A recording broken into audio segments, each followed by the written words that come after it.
Hi, Morage, you're muted. Can you unmute yourself? Sorry, Am I? sorry, Oh, sorry. I thought I was the one sorry. who.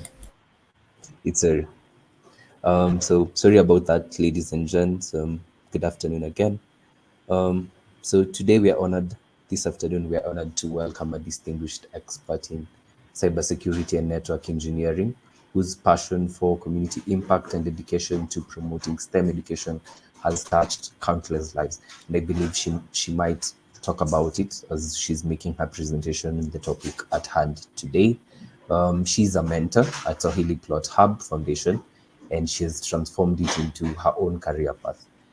She's also a multi-university tech outreach ambassador, and she's committed to increasing diversity and inclusion in the tech industry. Um, just quickly executive, she has a lot of experience in her life, and that's going to show her expertise and experience in this particular field. So kindly help me join and welcome our guest speaker for this afternoon session, Rehema Said, who is a true visionary in the tech community and a passionate advocate for education and empowerment. So, Rehema Said, you have the floor, and thank you so much. Thank you so much, Morage. Good afternoon, ladies and gentlemen. I'm thrilled to be with you this afternoon. My name is Rehema Said. I'm currently joining you from Mombasa County in Kenya. Um, I am a cybersecurity expert in the digital forensic realm, and I'm currently working at Swahilipot Foundation, which is based in Mombasa, currently supporting the network infrastructure of the organization. I'm also a trainer and a mentor, and I'm also a multi-university student engagement lead, supporting the tech department. So today I'm honored to be with you this afternoon, and I'm not going to take much time, but I hope that you're all going to have an interactive session, get to share insight, and also aside learning, you're also going to network. Yes, thank you so much, Murage and Stella. I don't know if I can start the session officially. Yes, yes, you can start the session officially. Okay, thank you so much, Moragi. So I'm going to take you through a few of the concepts or the topics in cybersecurity, which are also some of the most trending concepts in the cybersecurity world or cybersecurity realm. So I'm going to begin with cryptography and encryption. So as we know that cybersecurity is critical in protecting our digital assets, network infrastructures, and information, we still have to be protected while we are working online. So cryptography and encryption are essential for ensuring that our data security and privacy in the face of growing cyber threats is enhanced. So in this particular concept, I'm going to take you through some of the key terms that we normally encounter when you're speaking about when you're talking about security or otherwise encryption and cryptography as a whole. So so the first one is a plain text. So this is one of the common term that we encounter. So a plain text is basically a human readable message or data. So like for instance, when what you can see in my screen is a plain text. Then we have encryption. So encryption is basically converting the plain text into ciphertext using a cryptographic algorithm and key. So for encryption, this is whereby we convert or we conceal a plain text. A plain text, as I had explained earlier, it is this is a message that has not been encrypted. So an encrypted text is a plain text. So a ciphertext is basically the encrypted message that cannot be deciphered without the appropriate key. So a ciphertext, in short, is an encrypted text. So then we also have other key terminologies such as key, where we say that a key, if you have ever heard of public and private keys, so that is what we talk about, where to define a key, which are the public and the private keys. So keys are basically pieces of information that controls operations of a cryptographic algorithm. Then, when speaking about cryptography, cryptography is basically the art and science of keeping messages secrets, and it also includes methods like encryption and other related techniques. So when you're talking about cryptography, we also have to include encryption in it, because in cryptography we need encryption algorithms, which we're going to talk about. Then we also have another key term that we can encounter when you are speaking about security is cryptoanalysis. So cryptoanalysis is basically the study of breaking these cryptographic systems.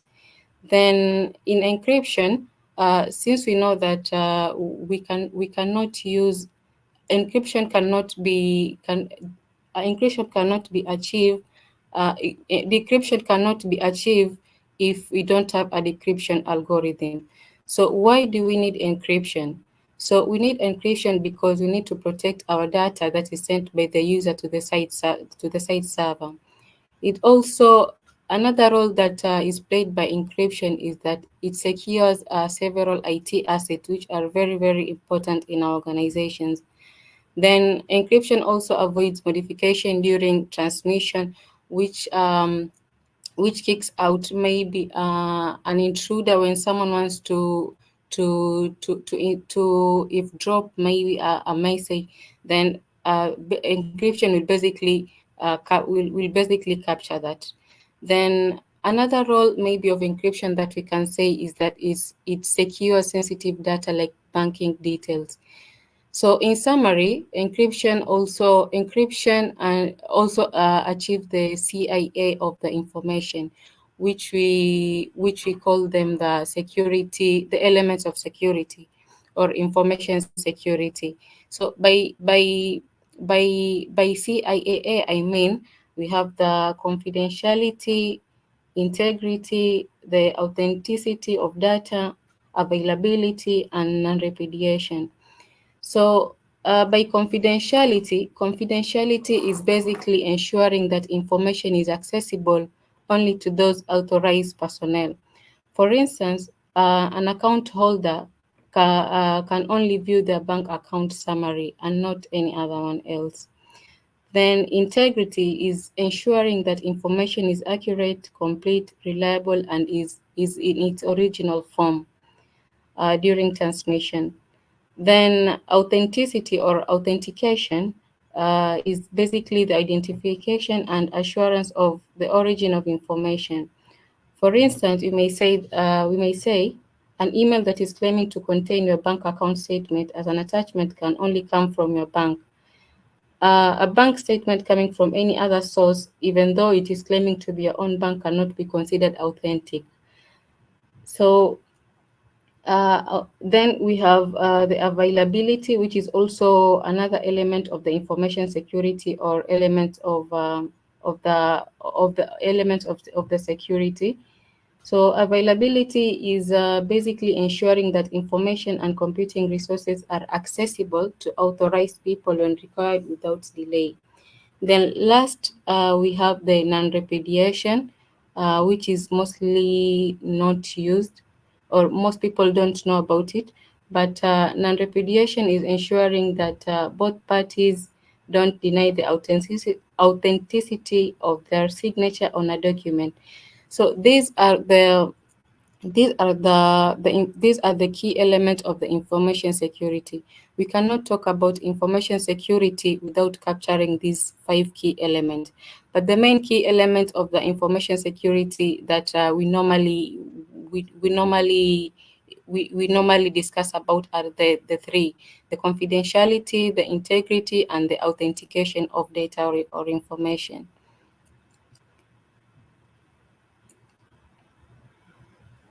Okay, so let's move on.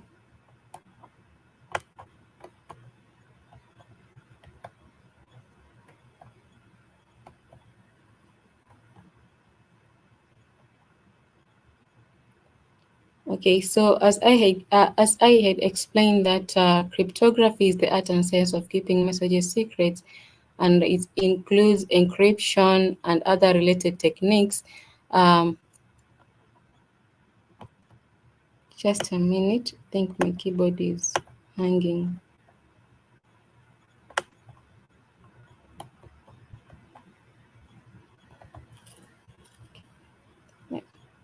Can you see my screen?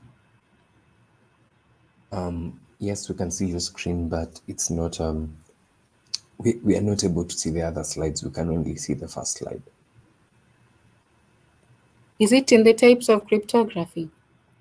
No, the first slide, the one on cryptography and encryption concepts. All right, let me set it then. Wait a minute. Yes.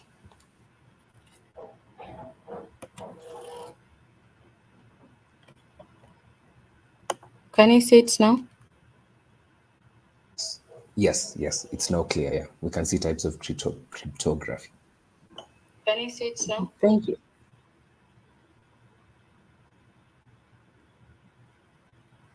Okay, thank you for that, and I'm sorry about that. Okay, so these are the common types of cryptography, or the main types of cryptography. So one, we have symmetric key cryptography, or symmetric key encryption. So this involves a single private keys to encrypt and decrypt information. Examples include the advanced encryption standards. We have the data encryption standards and the three data encryption standards. So in in in symmetric key, this is where only a single private key is used to encrypt and decrypt the information. So here the data being transmitted is converted to unreadable format and can't be inspected without the secret key used for encryption. And it is the most preferred way of encryption because of its efficiency. Then moving on to the asymmetric key cryptography, or the symmetric asymmetric key encryption. This is where we use different keys to encrypt and decrypt the data. So a pair of public keys and private keys, they work together for the entire process. That's why we need both. We need both keys to achieve this whole process. So for encryption, in asymmetric key cryptography, for encryption a public key is used, whereas for decryption a private key is normally used. So these asymmetric key cryptography or asymmetric key encryption methods, they're essential in securing communication and data transmission. So as we had discussed earlier, that encryption and cryptography are essential for ensuring data security and privacy in the face of cyber threats. In digital forensics, what we do, we normally achieve encryption through the use of different tools. In forensics, we use the steganography technology. So steganography basically means it is the act of concealing messages or information within an unsecret text or file. For instance, if you have a file that is containing a secret information hidden in an innocent image file, or maybe another example of a steganography application is maybe adding a watermark or a trademark or other identifying data hidden in multimedia or other content files. So those are basically examples um, of how we achieve encryption in forensics and in other parts in other sectors in cybersecurity. So in in steganography, in forensics, some some malware developers also use steganography to obscure transmission of malicious code known as the stegware. So the stegware are the malicious codes. So we use the main reason why in forensics steganography is what's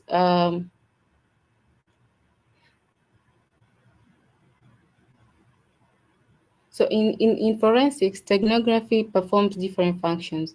So aside encrypting data to be hidden, it can also extract data by the intended recipient. So I'll take you through how steganography is achieved after completion of this session. So let's move to the next.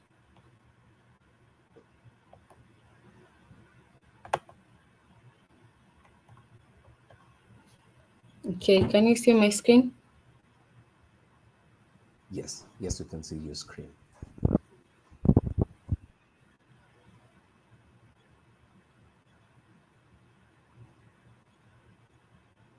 All right, thanks.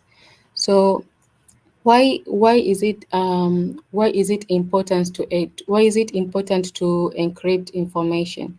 So um, it is important to encrypt information because we are able to protect user data.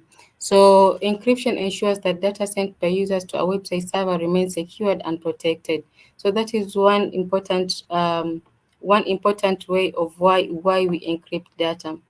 Then through also encryption, you're able to secure our IT assets such as maybe the digital infrastructure system, such as the networks from network attacks that you are mostly experiencing.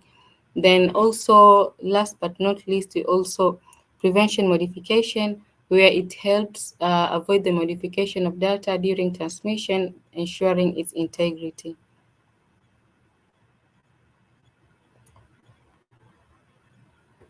Okay, so um,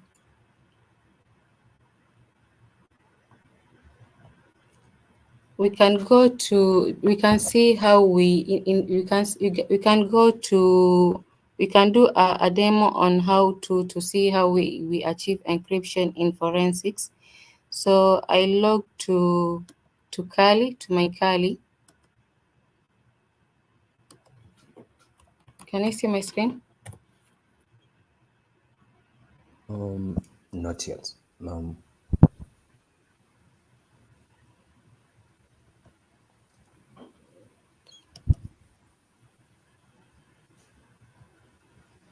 Just a minute.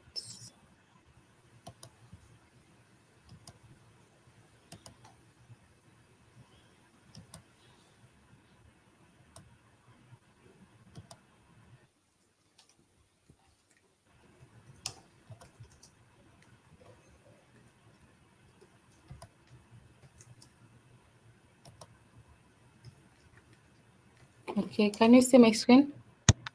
Can you see my terminal? Not yet, Rehema. We can.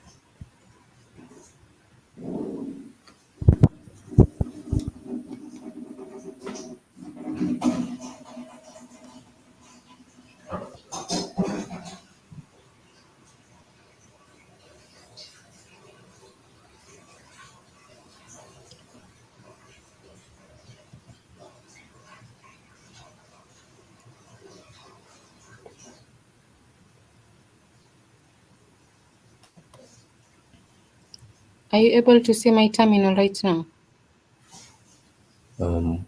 Still, it's not yet visible yet. Just a minute. Yes.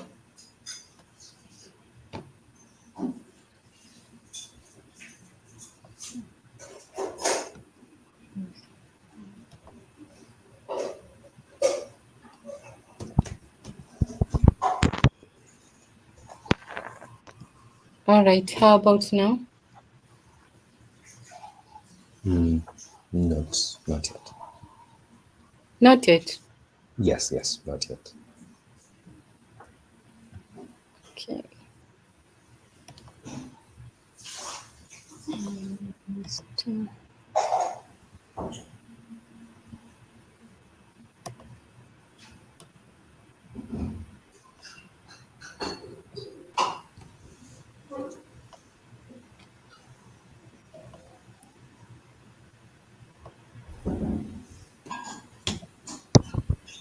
How about now? No, we are still not able to see the screen.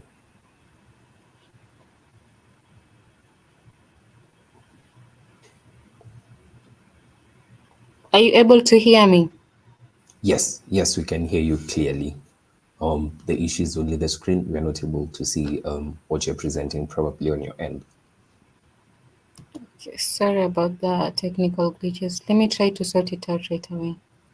Yes.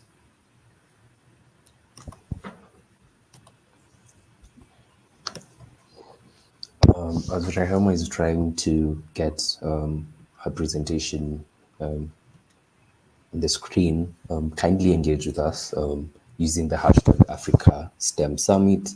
And you can always tag us at Africa STEM Summit too. And tell a friend that this is the future of technology in terms of network security.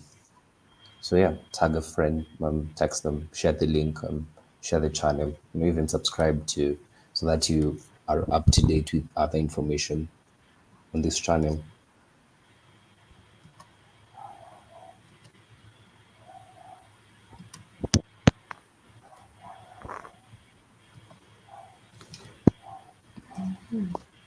Okay.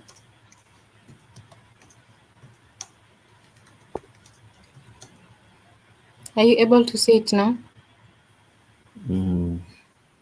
Not really yet. Yeah.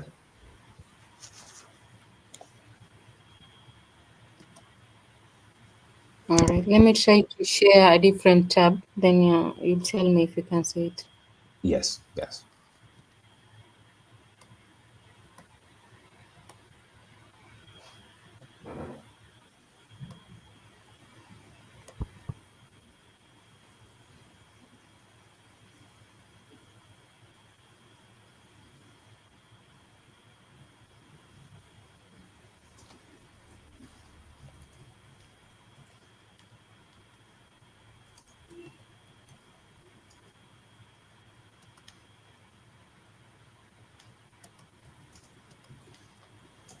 Are you able to see my slides? Not really. Not yet. We can't see the screen yet.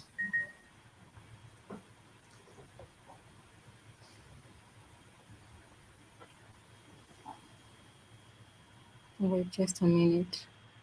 Can I drop out of the call then rejoin back? Yes, we can do that. All right. Thanks.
We kindly apologize for the technical glitches we are facing. As Miss Rehema Said tries to get her slides and probably shows some demonstrations in her terminal. Kindly engage us on our socials at Africa STEM Summit. You can tag us, use the hash, post it on your statuses, your Instagram stories. Kindly let's engage other people. Let them know that this is happening, first of its kind, and we promise you nothing but the best. And as you can see from the crop of speakers that are joining your screens, it's nothing short of the best. So yeah, as we kindly wait, I ask you to patiently wait, and we apologize for any inconveniences caused.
Can you hear me? Morage, can you hear me now? Yes, yes, I can hear you clearly. All right, let me try to share my screen once again. I'm Okay, sorry about the glitches. it's okay, it's understandable.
Uh, all right, as I relaunch my terminal late, I think we should continue from with the presentation and then I'll do the practicals sessions at the last.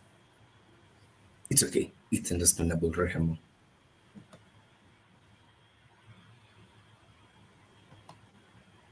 Thank you so much, and I'm so sorry about that. So this is the last part about this presentation. So I'm going to cover the cybersecurity, the cyber threat concept, where we are going to cover the social engineering threats. I believe you can hear me from your end. Yes, we can hear you loud and clear. All right, thanks. So social engineering threats is a broad range of malicious activities that are accomplished by psychologically manipulating people into performing actions or divulging confidential information. So it is basically an umbrella term that is used to describe the malicious activities that are normally achieved by the cyber criminals. So in social engineering, we are going to explore some of the social engineering attacks that we normally encounter. So, in recent research, it has been revealed that the most common types of cyber attacks are becoming more sophisticated. And with that said, the attackers are also the attack targets are also growing rapidly. So the main purpose of attack is to steal information, disable systems or critical services, disrupting systems and activities, and also operation. So, one of the most effective ways attackers gain access to an organization network is mainly through simple deception. So, in cybersecurity world, this is called social engineering, sometimes commonly known as man hacking. So, let's explore some few social engineering techniques or attacks that are normally achieved by these cyber criminals. So, one we have the phishing attack. So phishing is the it is designed to trick victims into clicking on malicious links, opening infected attachments, or revealing sensitive information. So um, in phishing, it is designed to get victims to click on links to malicious websites or open attachments that contain malware or reveal sensitive information. This is the most common types of attack. It is the most common type of attack that is achieved by the cyber criminals um, in this digital space. Like most of the time, when some most of the time you realize that you have received a message from maybe from unknown source. That message, maybe it is claiming that you have won a certain amount of money, or it is claiming that you have to click maybe on a certain link so that you can get a prize from that. So that is a phishing attack, and it normally comes in forms of maybe links and emails that claim to be from legitimate sites. So in phishing we also have some other versions of phishing, like we have the spear phishing, which is a more targeted version of the phishing attack. So in spear phishing, it is where an attacker chooses specific individuals or enterprises and then customizes their phishing attack to their victims to make it less conspicuous. Then we also have another type of attack that is under phishing, which is known as the whaling attack. So in whaling attack, the specific target is a high profile employee such as a CEO or a CFO. I remember there was a time when someone was complaining that he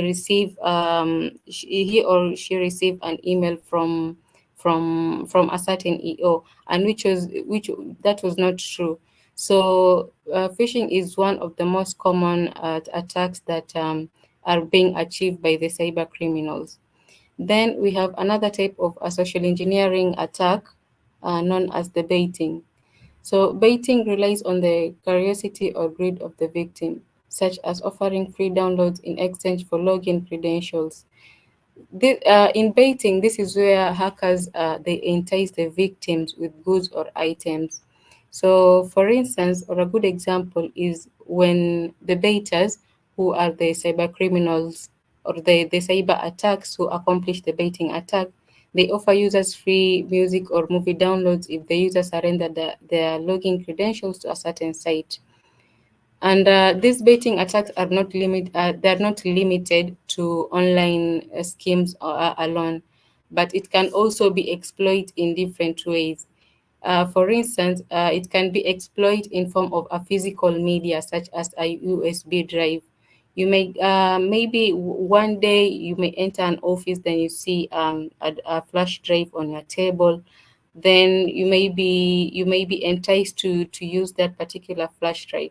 So while before you do that, you have to be very careful. You have to verify if that particular flash drive is from someone you know, or if that particular drive is yours. So that is how basically baiting attacks are achieved. Then we have another type of social engineering attack by the name shoulder surfing. So shoulder surfing is basically looking over someone's shoulder to obtain sensitive information, and this is mainly achieved in crowded environments. In shoulder surfing is an effective way to get information in crowded places because it is relatively easy to stand next to someone and watch them performing crucial operations, such as, let's say, maybe a person is entering a pin in an ATM machine or maybe filling out a form. And shoulder surfing can also be done long distance with the aid of modern cell phones, binoculars, or other vision enhancing devices.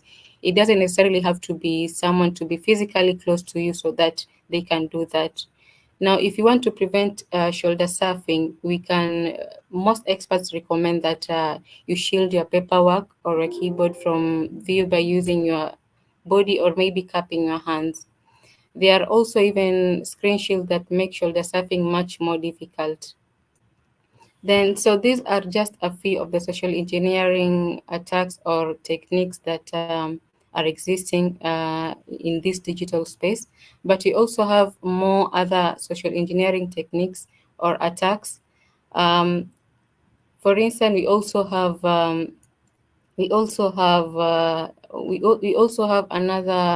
another type of cyber attack called ransomware.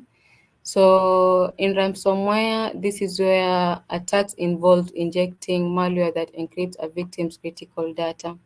So normally the cyber criminals request a ransom to be paid to decrypt the data. However, even if a ransom is paid, there is no guarantee the cyber criminal will decrypt the information. Um, Ransomware is also one of the fastest growing types of cyber attacks and has affected thousands of financial organizations, government agencies, healthcare facilities, and even schools. There is also another type of cyber attack called dumpster diving. I believe you've heard of it. So in dumpster diving, this is a technique that is used to retrieve discarded information thrown in the trash to carry out an attack on a person or organization. And this is not limited to searching through the trash for obvious, maybe treasures like access codes or passwords written down on sticky note, but it can also involve electronic information left on desktops or stored on USB drives. So these are just a few of the cyber attacks that we encounter, and there are so many more. We also have another type of a cyber attack called pretexting. This is where somebody pretends to be someone tries to be close to you so that they can try to intrude your privacy and gain access to your information or data. So these are just a few of the cyber attacks that we have explored, but there are so many. There are so many of them that we might be aware of. So moving on to the next slide. So how can we mitigate these social engineering techniques or social engineering attacks or otherwise cyber attacks? So the most and the critical way or the most of the critical way or approach to do away with social engineering attacks is one is employee training, and this should be achieved or should be practiced by most of the organization.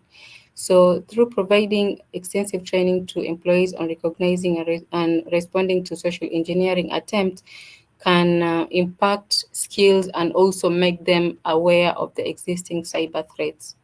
Then two, we should also secure our document handling. So through proper storing and disposing of confidential documents using techniques like shredding and incinerating can curb or can mitigate the cyber attacks. Then verification protocols. So when you implement procedures to double check the identity of individual requesting sensitive information, that can also be one way of mitigating a cyber attack. We also have other ways in on how we can mitigate these cyber attacks. Like we can also Excuse, do excuse me, Miss Rehama. yes. Is there a way probably you could share with me your presentation that so that I share on my end? We see if it's possible All because I right. can see your slides. Yeah, I can see your slides on the screen.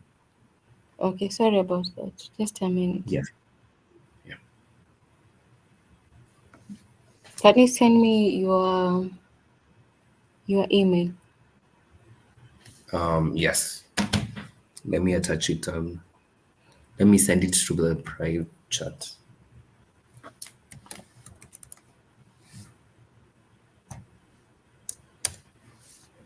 Thank you.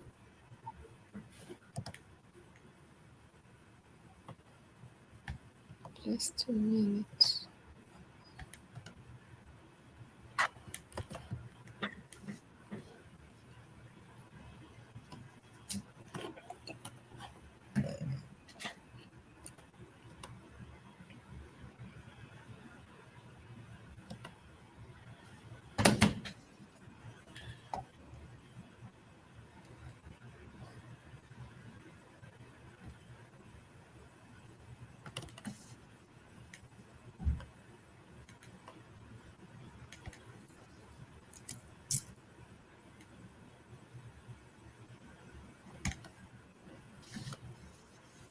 All right. I've sent it. Kindly check.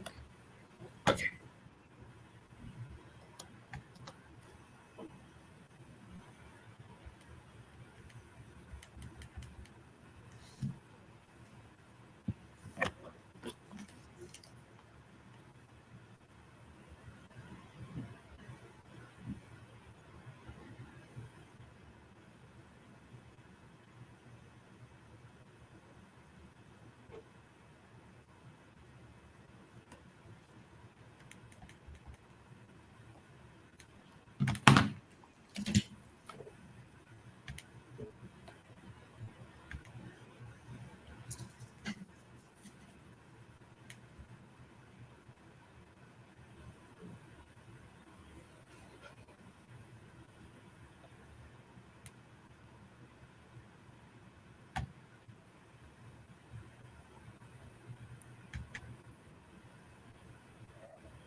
Can I proceed as we wait for you to share your screen?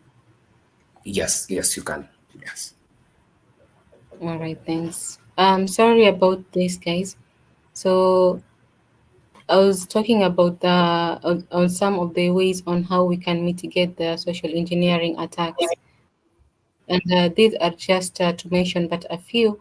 However, we have so many ways in how we can encounter or we can take measures to do away with the cyber attacks.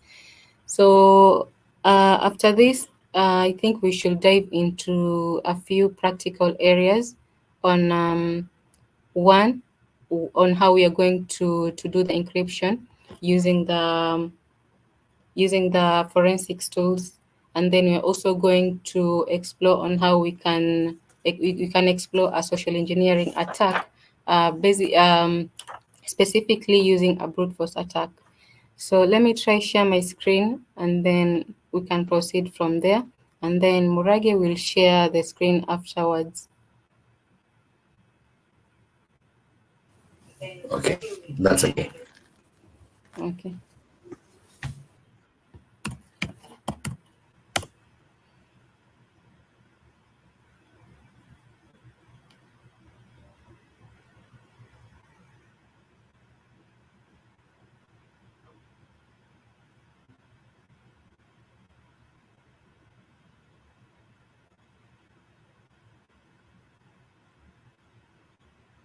All right. Is my screen visible? No, not yet. Can you see my terminal? No, I cannot see your terminal.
Hi Rehema. I don't know if you can hear me, but I think we can't hear you, but we can see your screen.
can you hear me?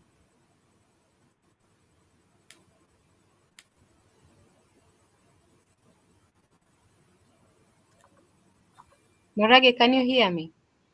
Yes, I can hear you now. There was a point in time where we could see your Kali Linux screen, but we couldn't hear Okay. you. Yeah. All right. All right. Let me try to reshare it once again. I think now that's on my end. I think this is Yeah. from my Yeah. end. Yeah. Let me Sure. let Okay. me remove from stage. Yeah, I think now you can try and share yours. All right.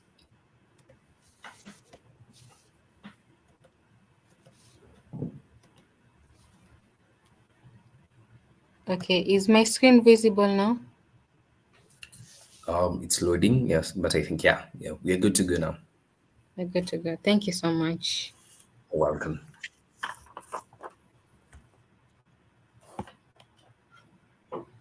Okay, so you're going to explore some few practicals in forensics on how we can achieve encryption, and also exploring one of our social engineering attack, and I'm going to specifically cover a brute force attack.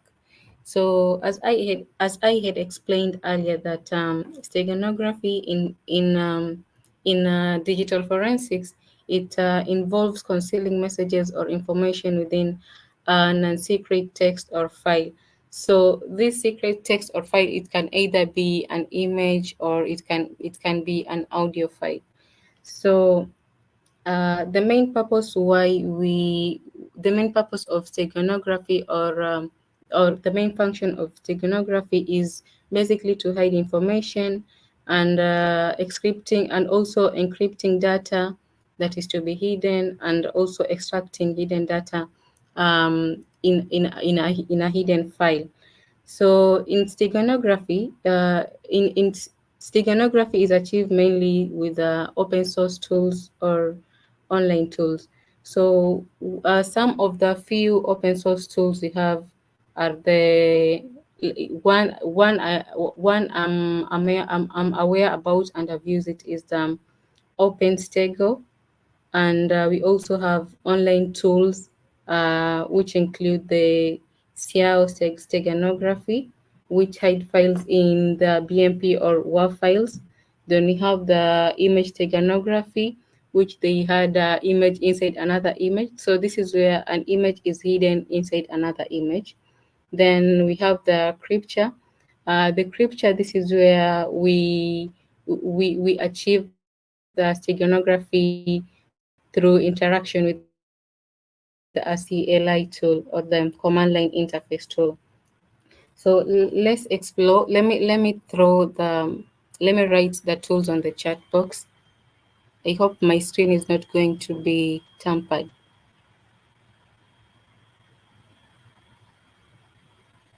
So is everyone else able to see whatever I'm going to write on the chat box, Moragi? Yes, everyone is going to see it on the comment section. Okay. Yes.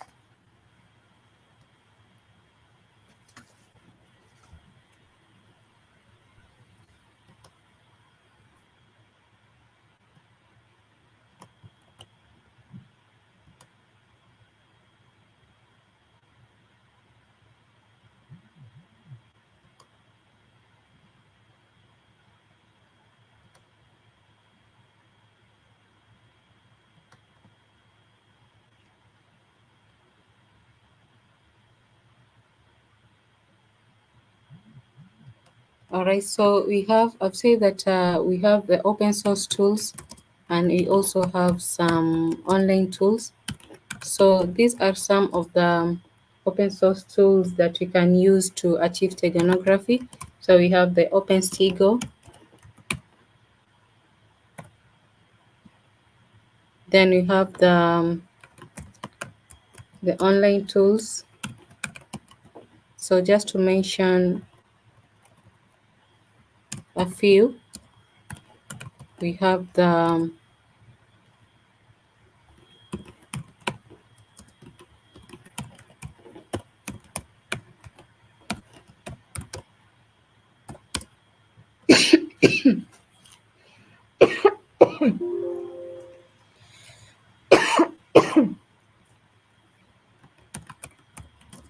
Then you have the image steganography, which basically hides an image inside another image.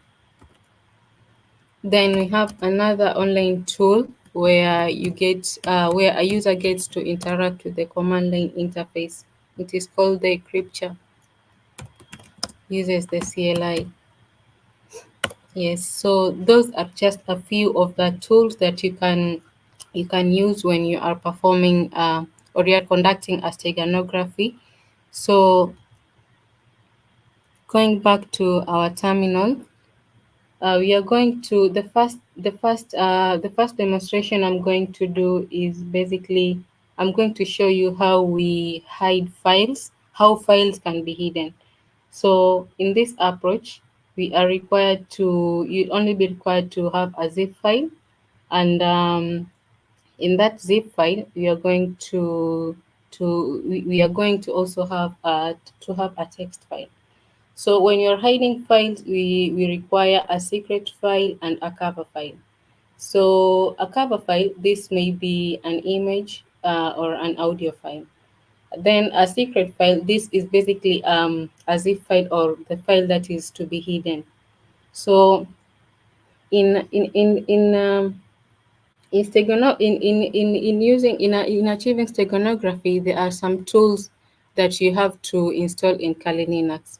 So for instance, I'm using Kali Linux. So we have a tool called StayGuide. So StayGuide tool is used to achieve steganography. So in this approach, you're first going to create to create a zip file, and then we are also going to require a cover file. So the zip file in this case is our secret file, and the cover file we are going to download an image from the internet. So to do this, we'll navigate to the command line. So you'll type cd, then the directory of your choice where you want to create the folder. So this is the command for for getting into a directory or a path. So cd, then the command, then the directory of the path. So I'll get into, sorry,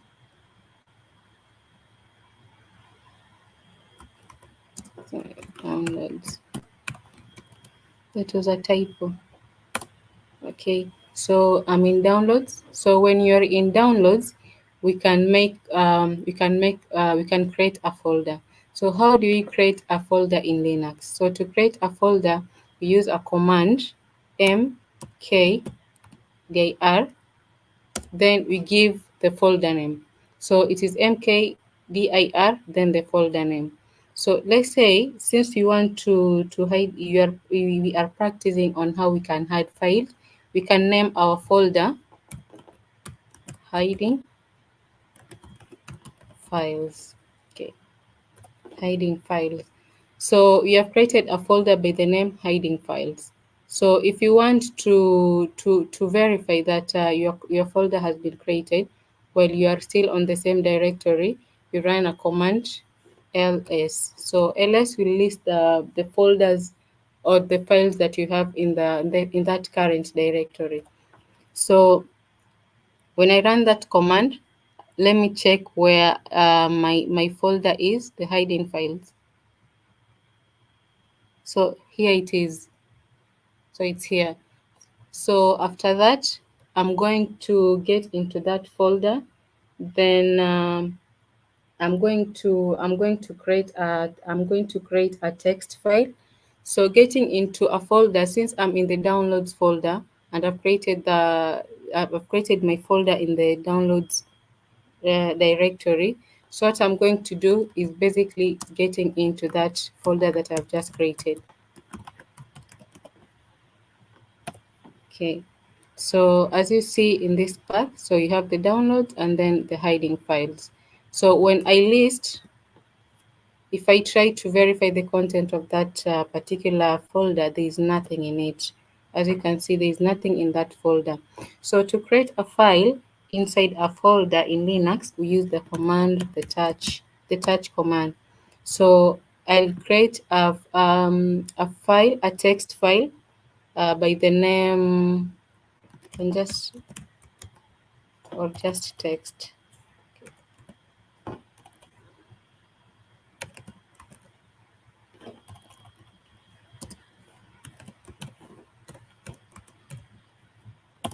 Okay, so I've created a file by the name, a text file by the name text.txt. So in steganography, as I had said, we need two things.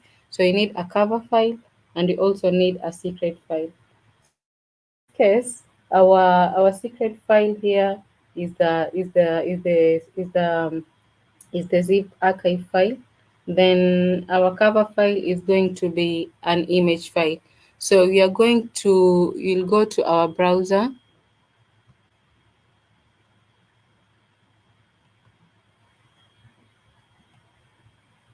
Then let's say we download an image of let's say a laptop or a desktop.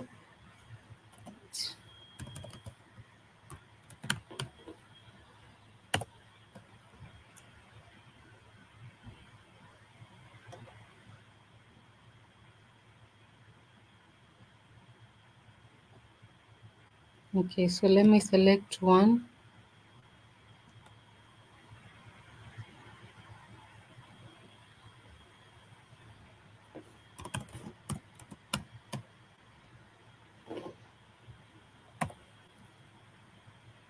All right. So we'll navigate to our terminal. So I've downloaded the cover file. So you're going to use a desktop image that you have downloaded from the browser. So in steganography, I've said that there are some tools that must be used so that to achieve this. So in forensics, we normally use a tool called the StegGuide tool. So in this case, you're going to run this command, StegGuide. So this is the syntax. So StegGuide, then we embed. But before we do that, first we have to create, since you have said that we need a secret file that is a zip archive. So our we are going to convert our folder, which is this one, hiding files, into a zip file, into a zip archive or a zip file. So to do that, we run command zip -r hiding. So zip is the tool that you're going to use to convert this folder into a zip archive file. Then the -r option, it is used to tell the zip file to convert that particular folder into a zip file. So after that, so I think it's a typo.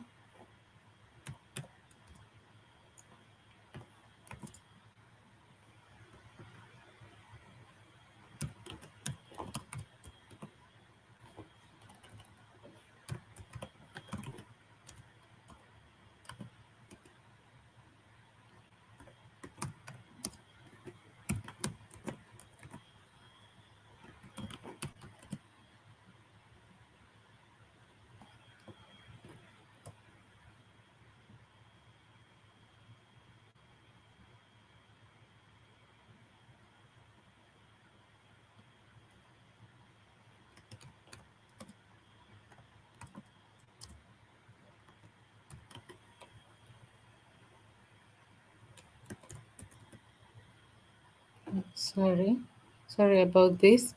I've realized that you're inside the hiding files folder. So let's get out of that particular folder. So I'm in downloads. Let me try to verify. So I'm going to convert this folder into an archive file. So to do that, we'll do the zip -r hiding files .zip hiding files.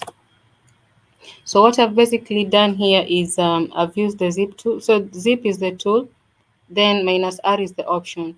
So this option is telling the zip tool to convert uh, these hiding files and place it into a zip folder, which is the hiding files dot zip. So after that, we are going to use the star guide tool. So if you don't have the star guide tool installed in your Kali, or if you don't have it as one of the dependencies that come with the Kali Linux tools, you have to install it. So since I have that tool, I can proceed.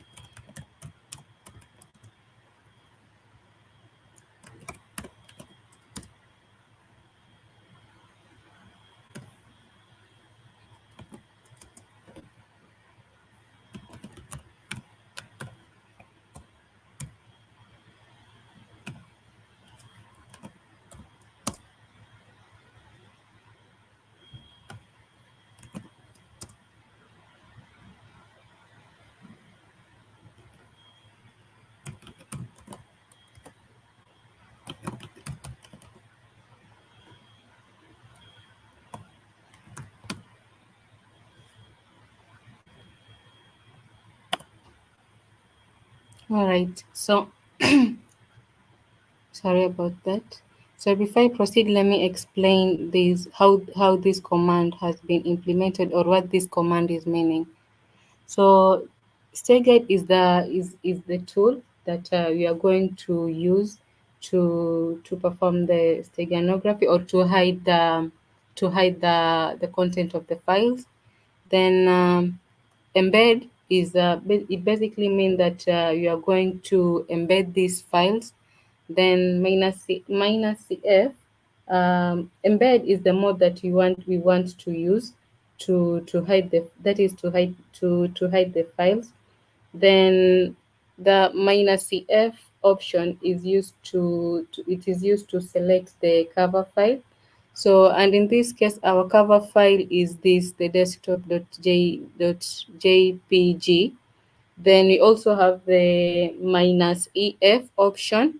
So this minus ef option is select the file that you want to hide, and the file that you want to hide is the zip file. So when you click enter, you will be prompted to enter a passphrase. So a passphrase is basically it's like a key, or like a password that will be used to decrypt the content of the hidden files that you had encrypted initially.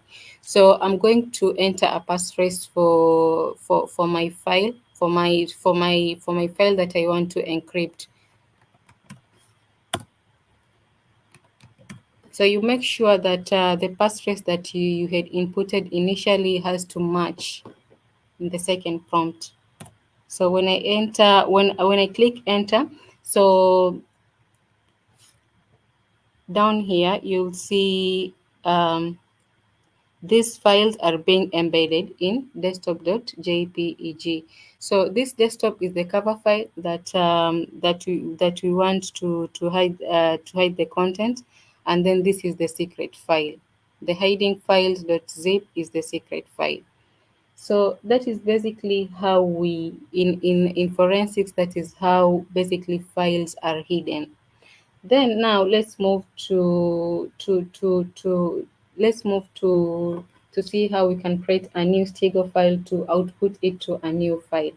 Now to do this, that means we want to store the content of what we had encrypted, or we had hidden in another file. So to do that, we'll need another cover file. So let's navigate to the browser, then we download another image. I'll just use the desktop image. So I'll rename it to, let me rename it to desktop one. Okay.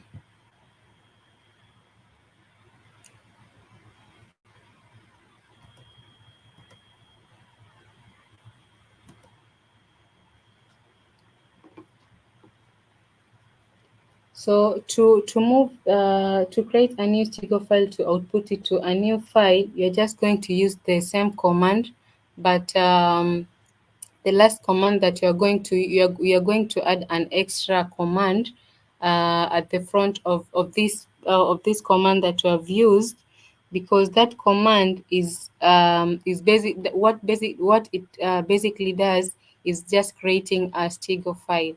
So to do that, we can shall do this.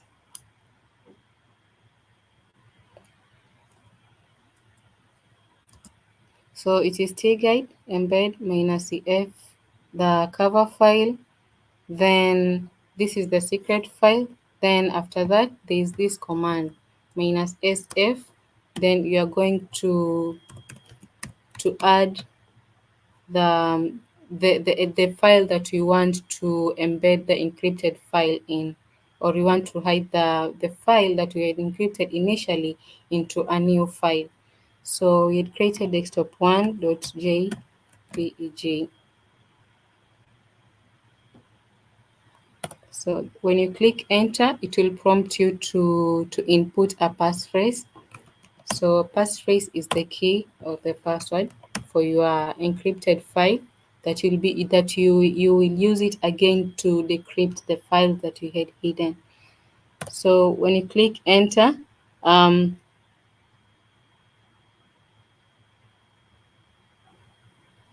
yes, so here you'll see there is a prompt saying the file desktop1 does already exist. You want to overwrite?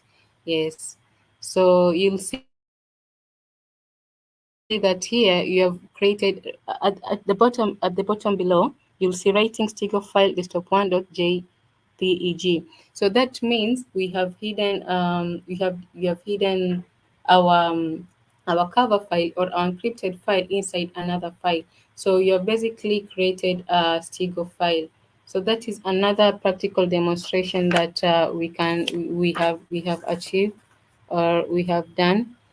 Then now let's look at how we can extract data inside the Stigo file. So we have created a Stigo file. So now let's see how we can extract data in that Stigo file. So to extract data in Stigo file, it's basically simple. Since we created a Stigo file, so what you're going to do is you use the StigGuide tool.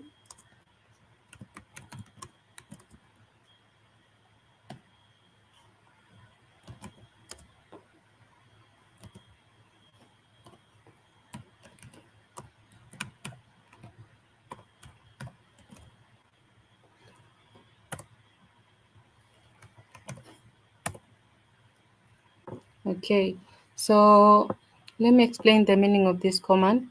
StigGuide is the tool that we are going to use to we are using.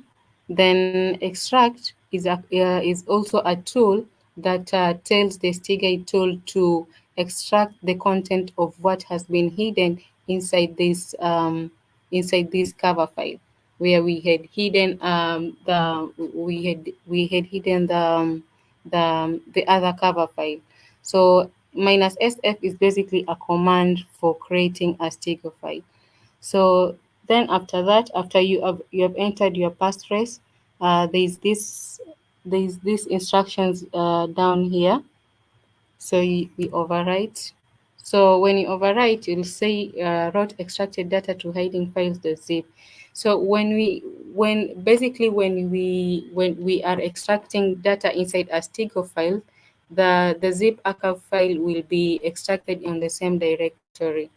So um, that is how we basically do we hide the files, we encrypt the files, we create new Stigo files, and we also extract files from the hidden content in forensics.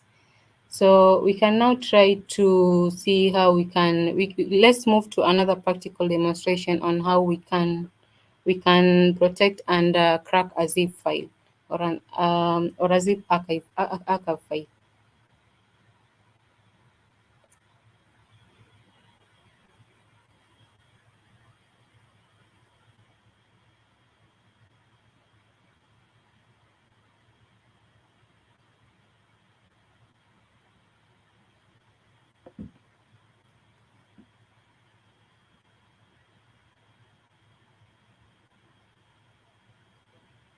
Okay, so when you want to protect and crack a zip files, what you need is just simply what you need is a zip file and a text file. So the zip file will be the file to be password protected, and the text file will be the file to be zipped. So this is what we'll do. We'll create another folder, then we convert it to a zip file, then we'll create a text file, and then after that we can proceed with the process.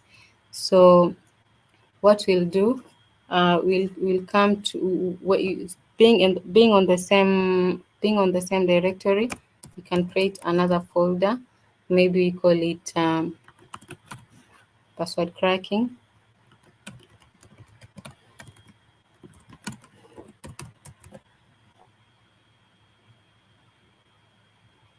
Okay. Okay, let me try to verify the content of my path. So I've created a folder by the name password cracking. So I'll then create a text file inside the folder. So to do that, I'll get into the folder that I've just created.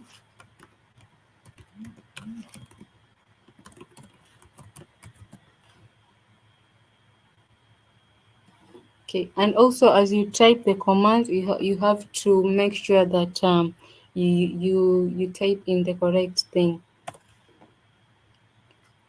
Okay, then I'll create a folder. I'll create a text file. Call it text. Okay. So afterwards, maybe we can try to write some content in that text file.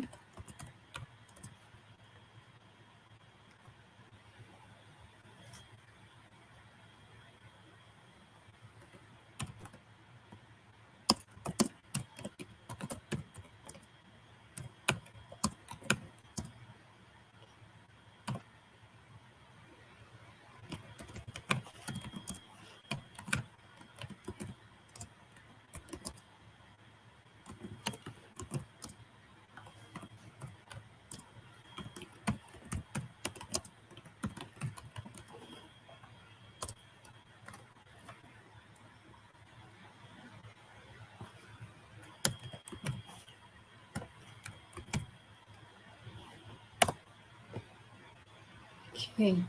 So I've um, I've added some content in my text file. Let's verify.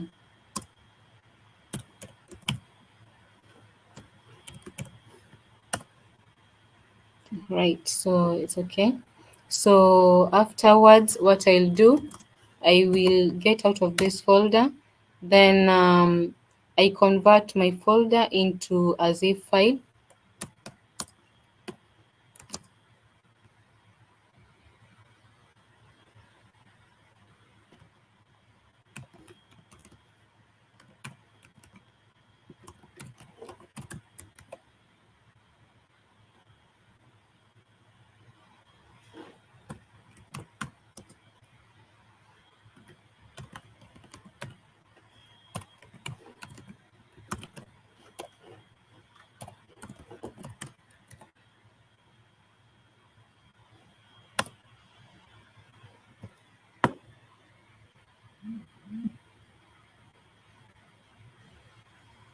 All right, I've seen there's an error in typo. There's a typo here. I've seen it.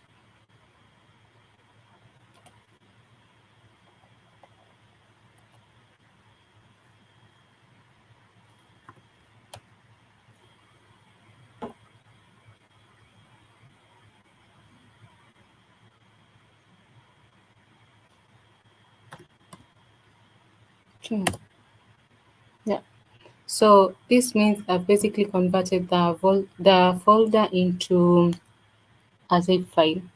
So after that, I'm going to encrypt my folder. So how am I going to do that? I'm still going to use the zip tool to achieve that process. So I run the zip. minus encrypt.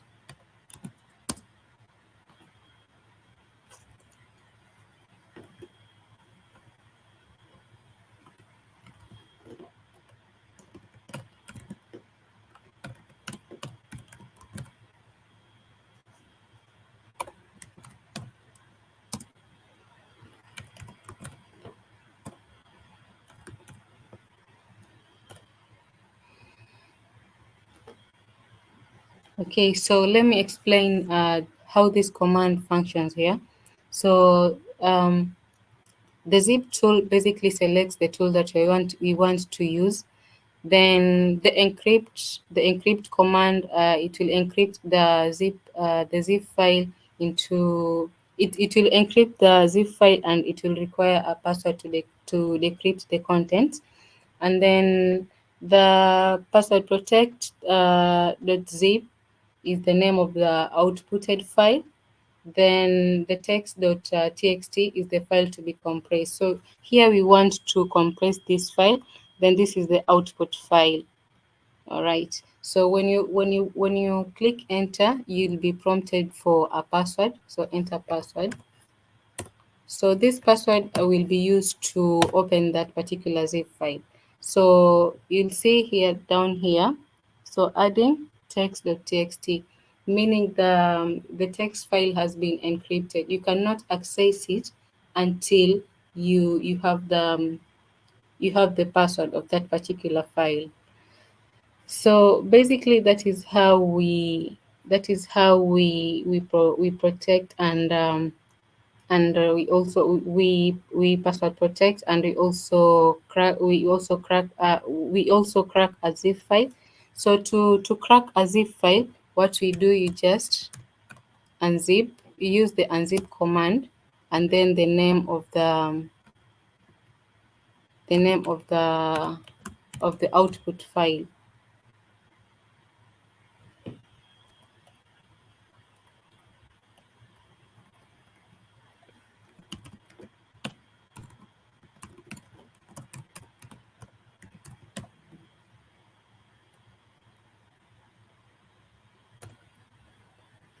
So as you can see here, when you're trying to, this is the archive file or the zip file.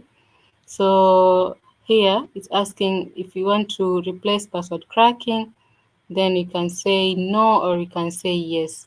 So if you want to confirm that manually, you can go to your home directory, then navigate to our path where we had created the folders. So it's here. We had called it password protect. It's here. Password cracking. Just a minute.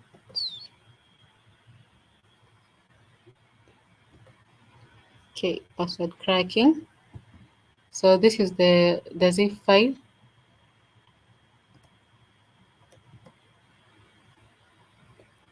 Okay, in our zip file we have the folder that we had initially created before we converted it into a zip file. When you double click, we have our text file that we had initially created. Then when you're trying to access so that means it has not been created. Just a minute. Okay, so going back here. Okay, say yes.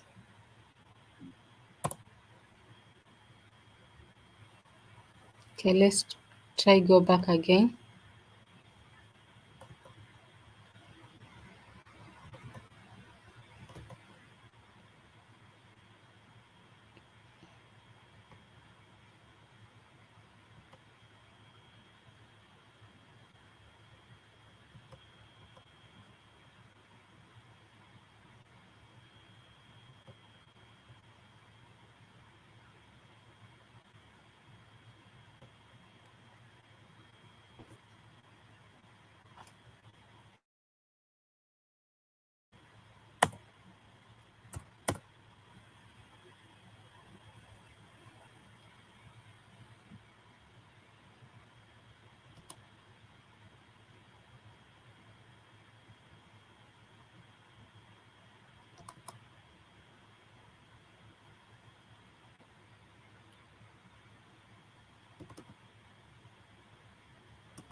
I think I missed I skipped a command. That's why it has not picked that password.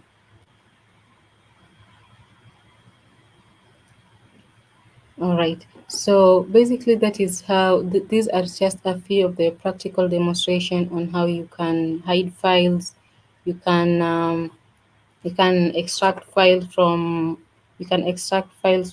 a hidden file, and you can also create a new Stigo file. So the last thing that we are going to do is exploring on how we can achieve a brute force attack. So for a brute force attack, what you basically need is just need a zip file that is password protected. Then we run the command. Then we see how that is achieved.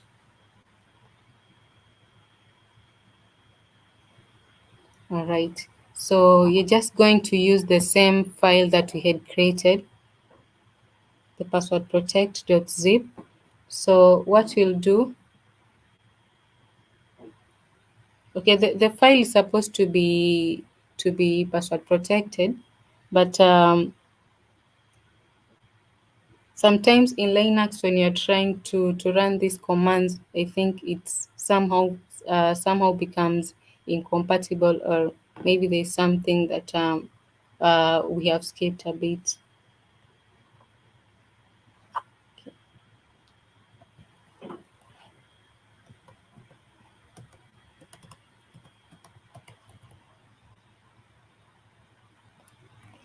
Okay, so we are achieving when you want to do a brute force attack, um, first I believe you know what a brute force attack is.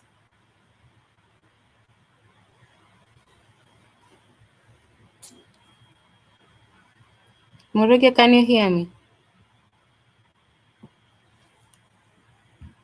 Yes, I can hear you, Rehema.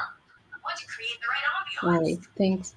So, brute force attacks in digital forensics is vital in so many ways because we use most people use brute force attacks, or they leverage on brute force attacks because they want to access encrypted evidences, or they want to uncover hidden information, or maybe completing data pictures, or also building strong legal cases.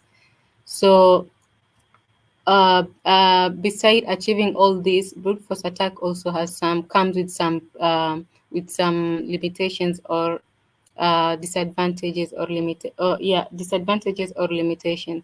So one limitation of a brute force attack is that it takes a lot of time because of a lot of guessing possibilities. So here we are trying to make a lot of guesswork for us to be able to get the correct password. But aside the limitation, there are also some advantages um, of taking advantage of a brute force attack, or using a or exploring a brute force attack. So just to mention a few of the advantages are like you'll always get the password. Aside trying to make a lot of guesswork, you'll still get the password. Then it is also easy to crack the password. So um, to try to find out to try to use the brute force attack, we normally use the fcrack tool to achieve a brute force attack. So this is basically how the command looks like. So it is,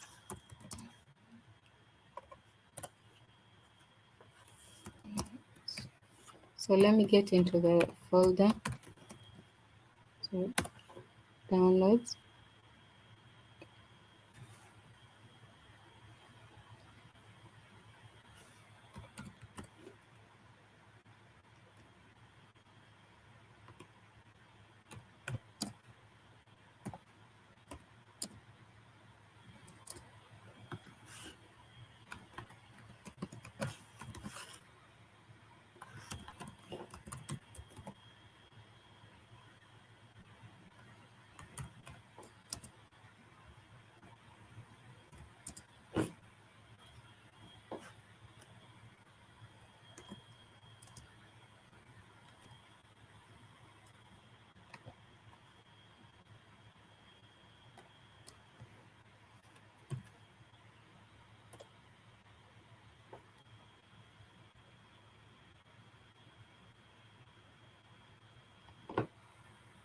Sorry, there's a typo here.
Okay, let's try to use another.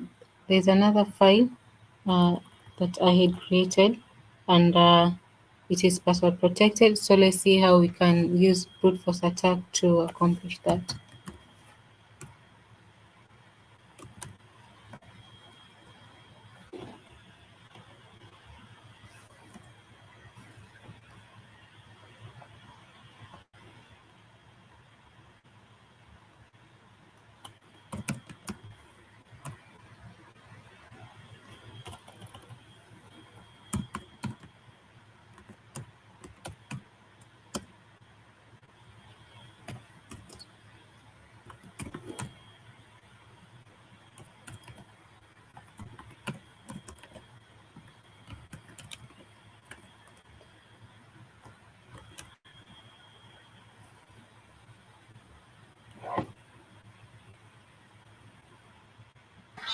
Mr. Rehema, Sorry, could you kindly zoom? Could you kindly zoom the this screen so thing. that that's a it's yeah the screen yeah. Is it okay now? The font is still a bit tiny. How about now?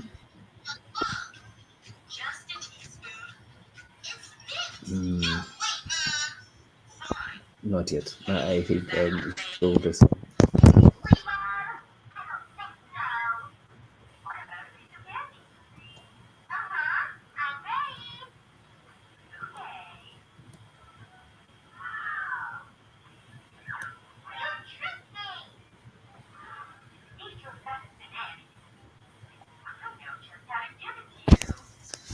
How about now? Is it visible? Yes, it's visible. They're only asking if the font can be a bit, I think, enlarged in a way. All right.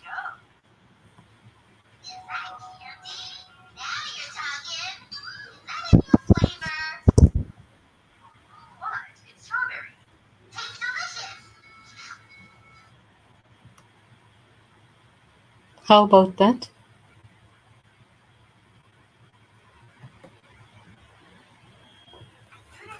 Is it visible? Yes, I think we can work with that.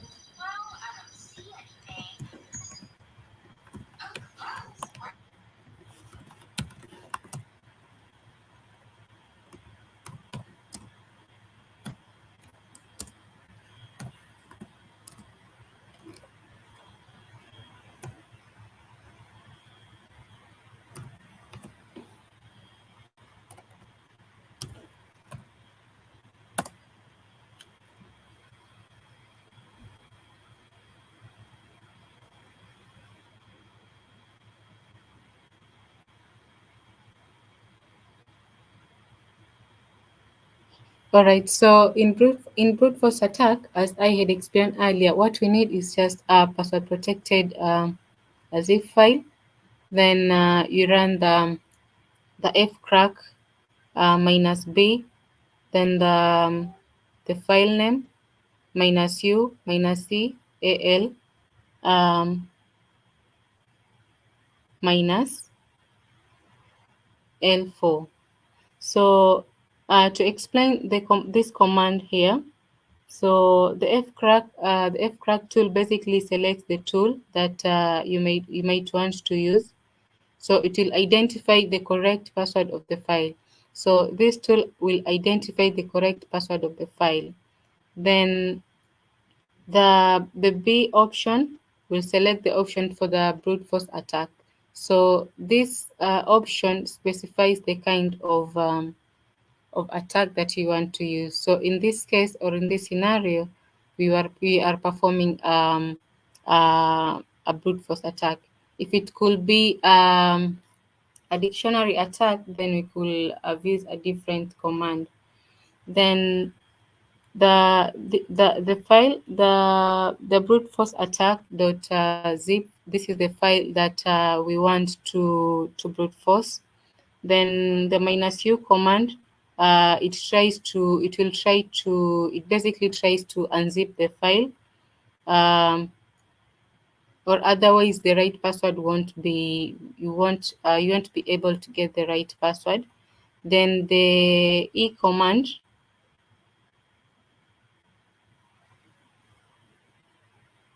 then the C command, this is where you pick characters to be used in the in the attack. Um, and then we have the last options. This option specifies the number of or the character or the number of characters that you have used in that particular password that you use when you are creating when you're password protecting um, that particular file. Yes, so I believe I've come to the end of the demonstration. So we can quickly go back to the slides. But I will share whatever I've been demonstrating here in a comprehensive document, which Morege or Stella will be able to share with you.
All right, so Morage, I think you can share your screen so that I can continue with the slides that have remained. Okay, let me share my slide.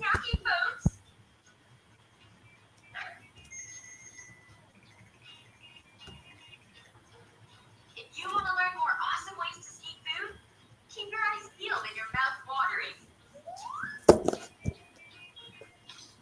What? I was really hungry, okay? Math class is anything but fun. Saved by the bell. Hold it right there, Naomi. You haven't solved today's problem. No answer, no recess. But I can't focus when I'm hungry. I could sure use a little brain food. Okay, think. Who even invented numbers anyway? Is it negative? Morage, kindly share your screen. Okay, You coming or what? just a minute. Let me. I haven't even eaten yet. Ah, got it. Hang tight, okay? What's the answer to this problem? Bingo! Operation Be Naomi in full effect. First, fill the trunk up with essentials. Put double-sided tape on the back of the candy. Um, Stick it to the Let side me of the try box. to share mine if you Don't can't. stop there. Think this is an I don't outstanding. know. From my end, inaonyesha nimeshare. Sijui kama imekuja. Okay. Not yet. I can't see it. Let Don't let me. the teacher see it. Time to make a beeline to Naomi's desk. Here Yeah. we go. Slowly. Imekuja. Make sure it moves fast. Yeah, yeah, yeah. Sawa. What? You're the best, Tina. Thank you. Okay. Kindly move to the slide of cybersecurity career pathways. This is the good stuff. Sawa. Sweet milky goodness. Boy, does that hit the spot or what? Okay, now I Yeah, yeah, there. Thanks. Sawa. Okay. Can you try to make it be in a slideshow? Yes.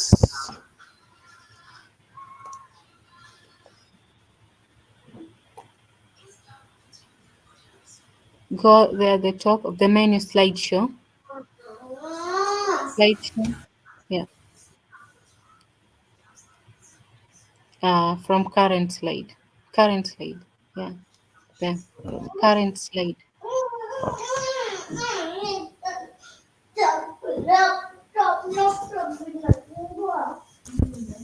Okay.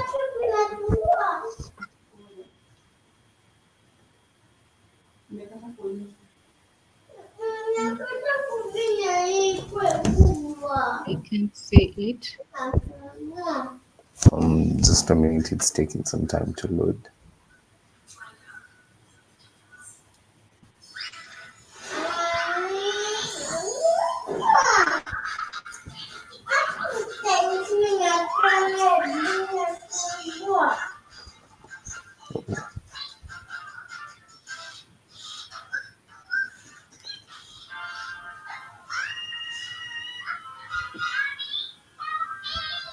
Sijui mbona haikuji na on my end inaonyesha ni slideshow. All right, let me try to share mine. Okay.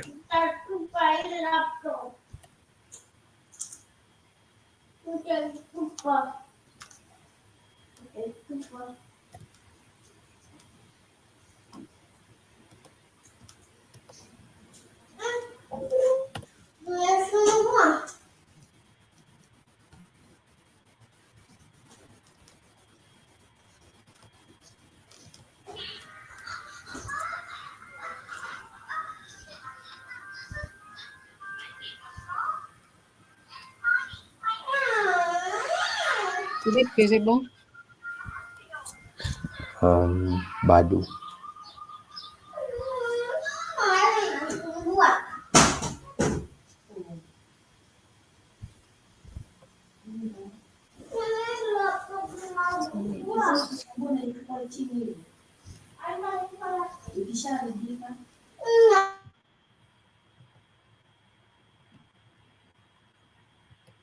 What about now?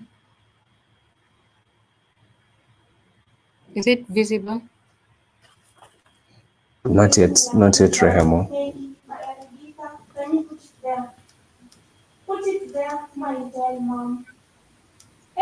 Yes, now I can see it. It's visible. Yes. Yes. All right, thank you.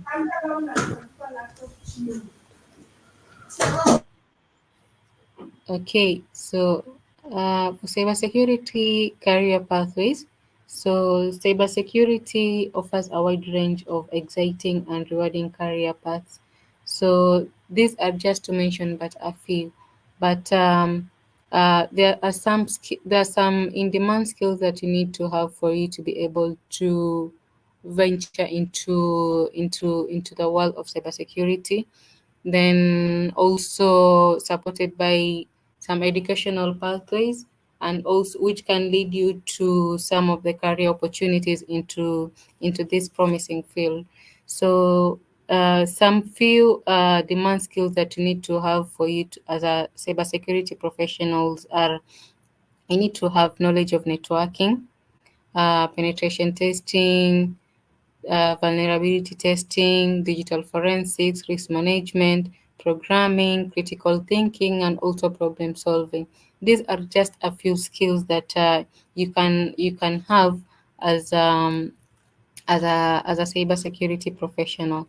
Then in educational pathways, it will be good if an individual has maybe a certificate in cybersecurity or is pursuing a cybersecurity course, a computer science, or IT or any other related field. That that will be an added advantage. Then aside the educational pathways, we also have industry certifications will also be an added advantage because they offer instant credibility. So certifications such as we have the CISP certification, we also have the CompTIA security, we also have the OSCP, we have the CEH, and we also have another certification such as Cisco certifications, which are actually really good. Then for career opportunities in cybersecurity, so in cybersecurity, as I had said earlier, offers a wide range of career pathways. You can be either a digital forensic analyst, you can be a penetration tester, you can be a threat hunter, you can be a social engineer, a social engineer, or you can also be a SOC analyst. So those are some um, of the adverse areas of expertise that you can try to venture in for you to be a cyber security professional. So leveraging cybersecurity resources. So how will you ensure that you get the skills that are required for you to start maybe a path in cybersecurity? So one way of doing that is by exploring some online courses. So we have so many online platforms that they offer cybersecurity for free, and some they offer cybersecurity courses on a subscription based mode.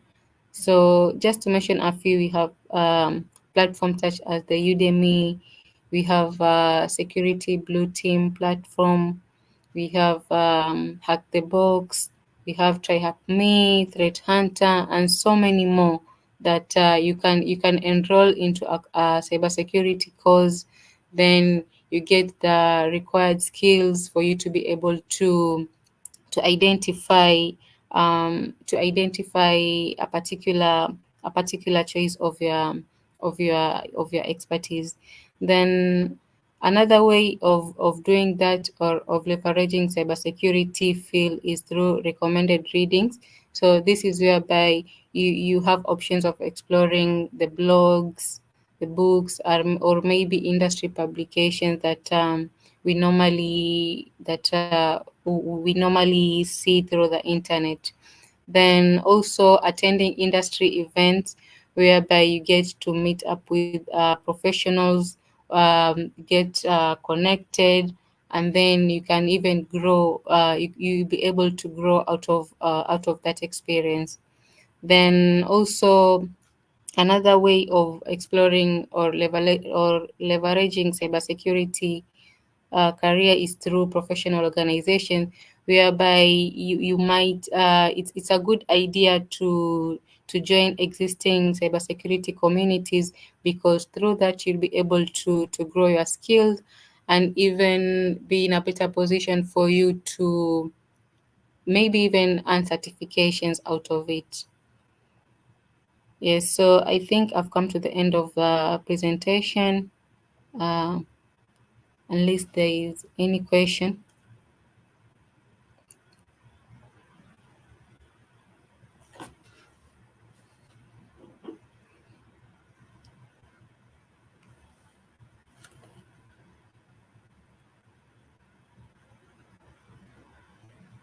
Thank you so much. Nobody, can you hear me? Yes, yes, I can hear you. Thank you so much for that wonderful presentation. I will leave the floor for any questions. You can chat in the comment section if you have any question regarding the presentation that was just made by Miss Rehema.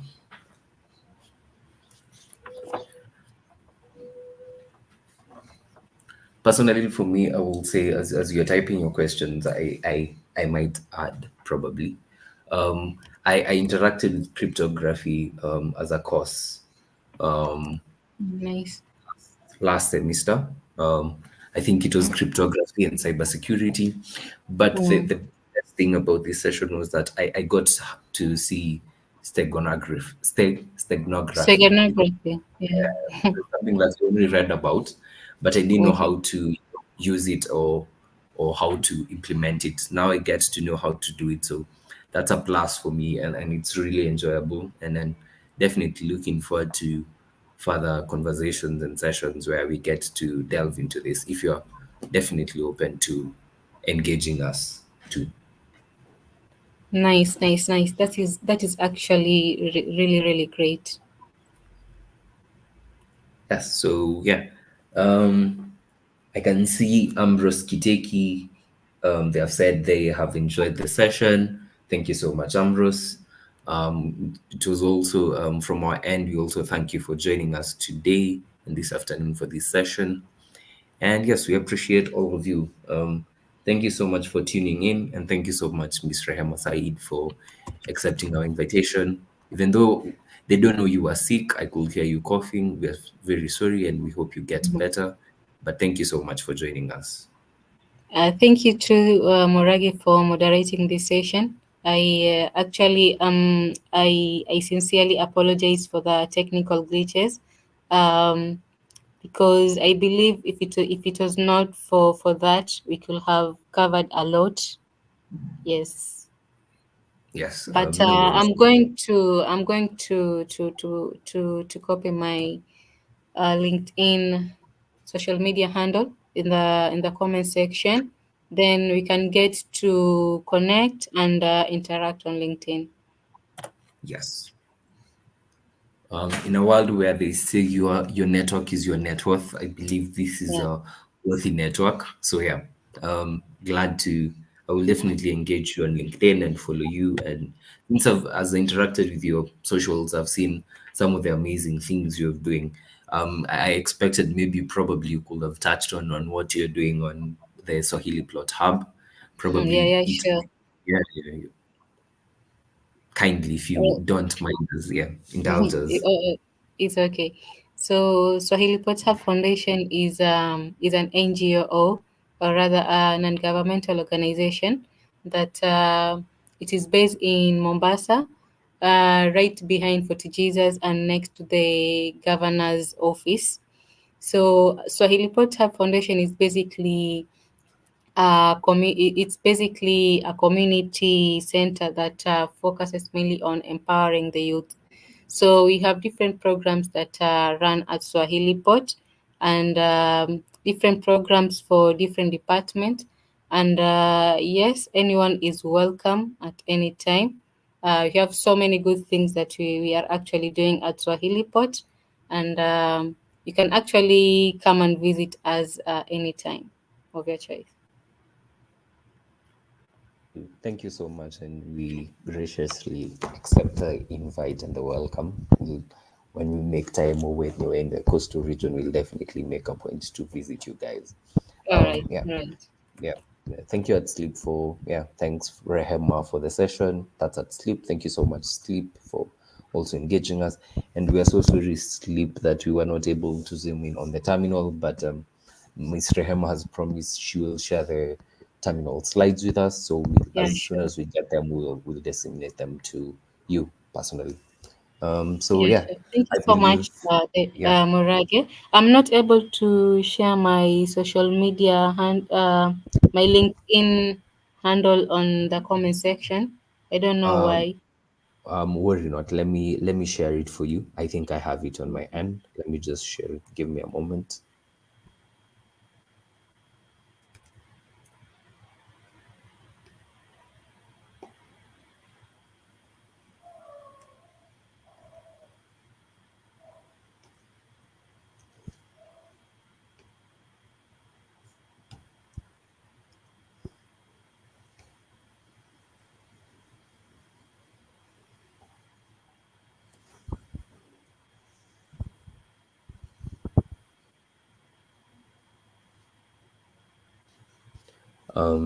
So yeah, let me just share the LinkedIn account. Just give me a moment, 1 minute. Let me trace it.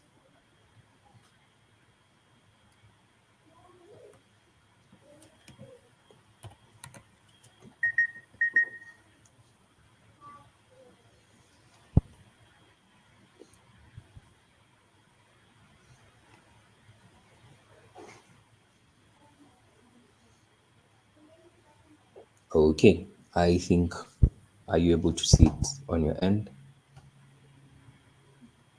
Let me check.